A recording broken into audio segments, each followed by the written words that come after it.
Good morning guys, it's me again, Piyanga. Today we are going to make a Pinoy recipe. It's pork caldereta. So guys, watch till the end. So here is our ingredients guys. It's bell pepper, it's tomato sauce, tomato cubes, it's fresh, potatoes, carrots, and onions, and with our pork. Then ilunod na natin ang ating karne.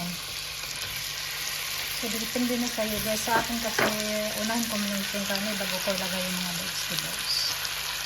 At ang ginamit ko natin guys ay yung bibo ko na pangluto para din kasi siyang pressure cooker. Instead of 3 hours, maluluto lang siya ng 1 hour.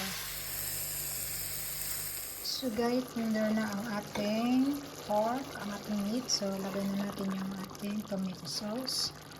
Tapos lagay na rin natin ang ating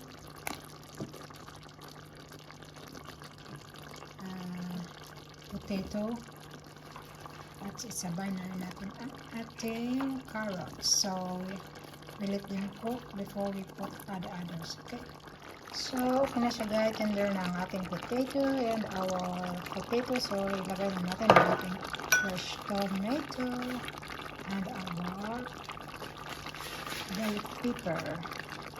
So, i-cook lang natin siya ng 5 minutes, then all is okay. So, luto na siya guys, ang ating pork caldereta. Isolé, c'est pas t'es un chef de personne.